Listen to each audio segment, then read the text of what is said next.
Greetings everybody, this is Tudor from DriveMag, and today I'm driving a thingamajig called the Kia Stonic. Now Stonic comes from speed and tonic. These are attributes this car does not possess. That doesn't make it bad, however.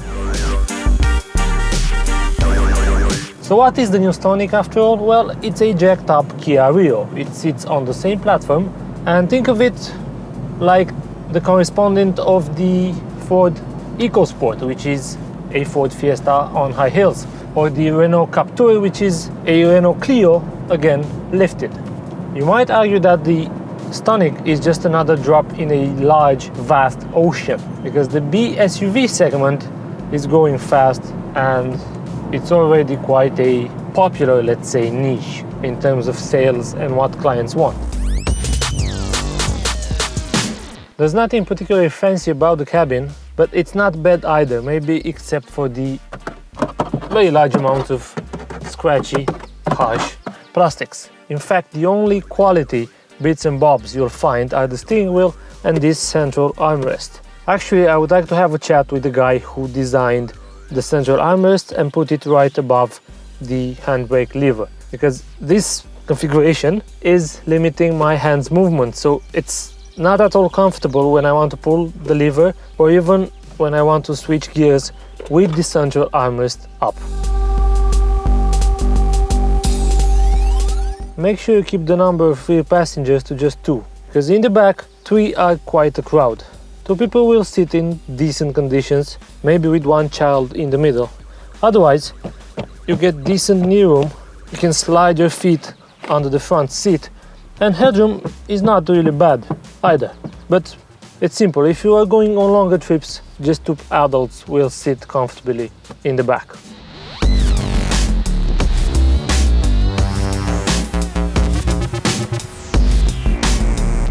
The infotainment setup could have been more complex, but you wouldn't need it like that.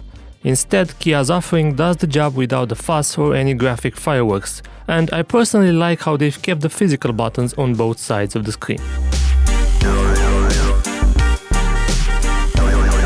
Essentially, this is a jacked up Kia Rio, as I was saying earlier, which is good for the driving part because it is just as agile as its hatchback peer. In fact, there aren't many rivals that get more enthusiastic than this one on the road. It handles quite nice, but the steering is still very lax. It's just as talkative as an emo kid. You don't get much feedback from it. However, this same behavior makes it quite easy to maneuver around the city in, let's say, tight parking lots, narrow streets, and so on. Kia has 4 engines on the table for the Stonic range, but the star of the lineup is the 1-liter 3-cylinder turbo petrol unit. 118 horsepower might not sound like much, but it's just enough to get the new Stonic going, and I think this will be the peak of the range. Most people will go for the 1-liter 3-cylinder engine because it just does the job, and in terms of frugality it's quite close to a diesel, so I think this would be the main attraction, if I may call it like that. It's quite rev happy.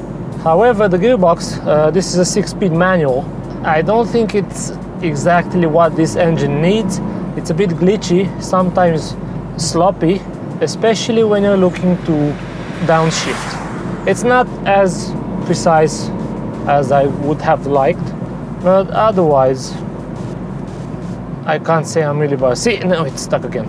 Things do get better when it comes to cabin comfort. I was mentioning the harsh plastics earlier on, so that's a big downside, but the seats are comfortable and this material is quite soft to touch. There's a bit less lateral support than I would have liked again, but since this car has no sporty intentions whatsoever, you won't feel the need for more hold. Otherwise, the cabin soundproofing is very good. The suspension is a good compromise between comfort and stiffness, and overall the comfort inside the cabin, even at higher speeds, is what it should be.